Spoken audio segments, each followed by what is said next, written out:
Assalamualaikum warahmatullahi wabarakatuh. Baiklah, di sini kami dari kelompok 3 ingin menjelaskan sedikit mengenai ambiguity aversion bias, yang mana bias ini adalah kecenderungan seseorang untuk menghindari situasi atau pilihan yang penuh ketidakpastian. Nah, meskipun pilihan tersebut sebenarnya bisa saja memberikan kita hasil yang lebih baik. Nah, jadi individu dengan bias ini biasanya mereka itu lebih suka mengambil keputusan pada hal-hal yang jelas dan pasti.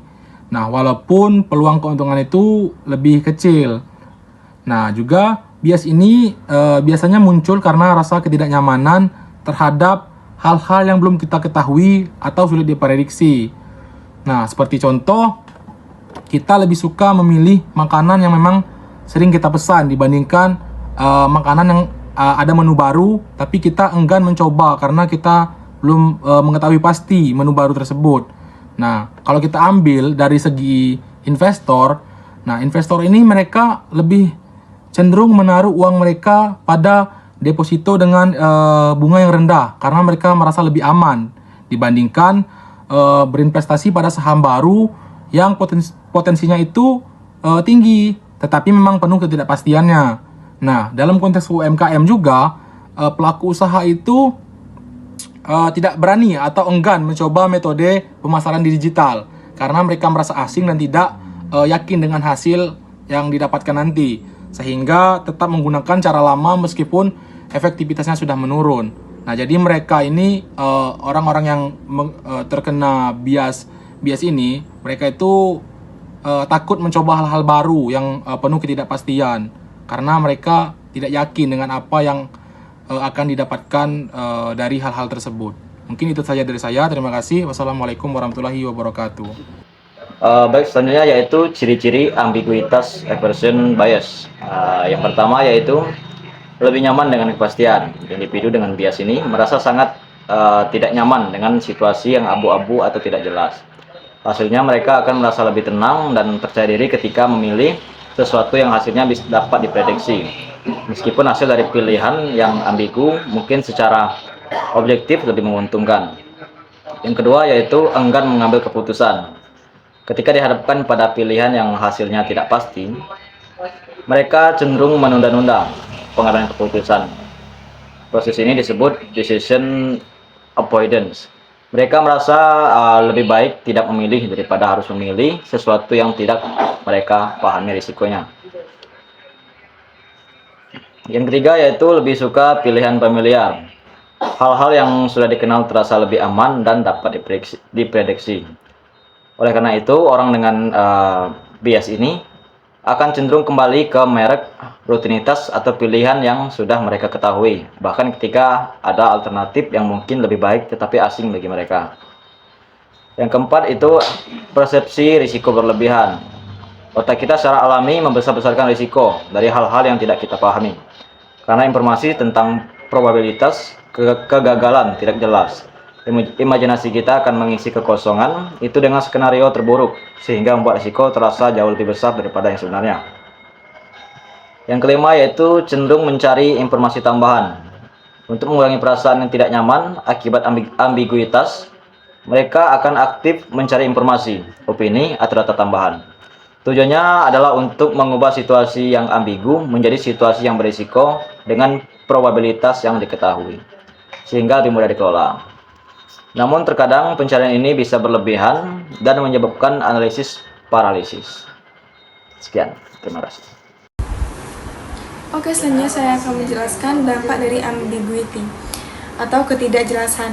Nah, yang pertama itu ada hilangnya peluang kedua, di mana ambiguitas dalam pengambilan keputusan itu seringkali menyebabkan ketidaktegasan atau keterlambatan dalam mengambil langkah.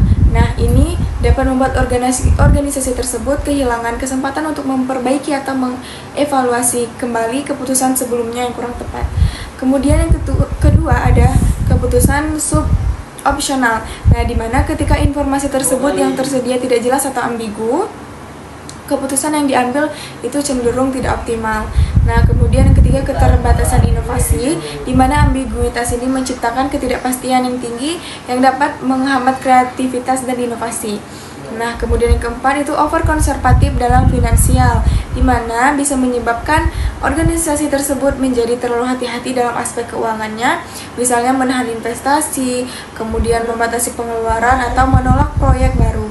Karena mereka ingin menghindari risiko nih dari keputusan yang bisa jadi salah akibat kurangnya informasi yang jelas. Kemudian yang kelima itu bias dalam penilaian risiko. Nah, dalam situasi yang ambigu ini, individu tersebut cenderung menggunakan intuisi atau heuristik yang bisa menimbulkan bias. Ini membuat penilaian risiko menjadi tidak objektif, entah terlalu meremehkan atau melebih-lebihkan risiko yang ada.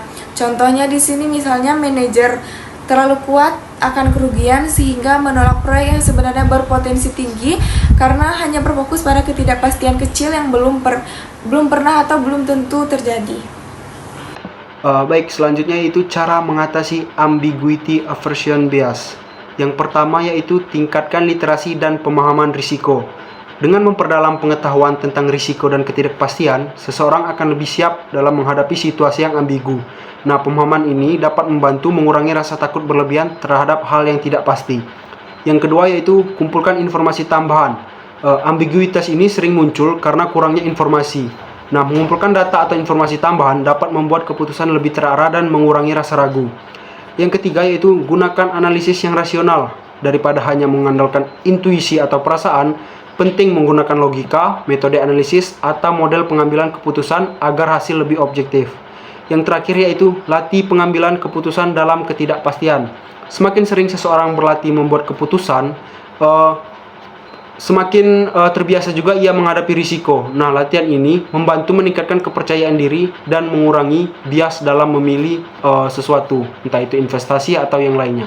Sekian dari saya kembalikan kepada... Selanjutnya itu ada research review ambiguity aversion bias, penelitian dari Graham, Harvey, dan Huang tentang investor competence, trading frekuensi, dan home bias.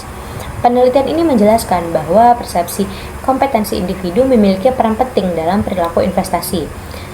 Investor yang merasa dirinya kompeten cenderung lebih percaya diri dalam mengambil keputusan keuangan, sehingga mereka lebih berani bertindak berdasarkan penilaian pribadi meskipun informasi yang tersedia bersifat ambigu. Hal ini mendorong mereka untuk melakukan perdagangan lebih sering dibanding dengan investor yang merasa kurang kompeten. Selain itu, efek kompetensi juga berhubungan dengan bias domestik, yaitu kecenderungan investor untuk lebih memilih berinvestasi pada aset domestik daripada aset internasional. Investor yang merasa kurang kompeten biasanya menghindari investasi asing karena menganggap lebih sulit dipahami, sementara mereka yang memiliki tingkat kompetensi yang tinggi lebih terbuka terhadap peluang investasi global. Nah, penelitian ini menunjukkan bahwa penghindaran ambiguitas tidak hanya dipengaruhi oleh ketidakpastian informasi, tetapi juga oleh tingkat kompetensi subjektif investor. Secara praktis, penelitian ini menekankan bahwa meskipun kompetensi dapat mendorong keberanian dalam mengambil keputusan, hal tersebut juga dapat menyebabkan perilaku overtrading dan bias domestik yang berlebihan, sehingga berdampak pada diversifikasi portofolio dan potensi keuntungan dari investor.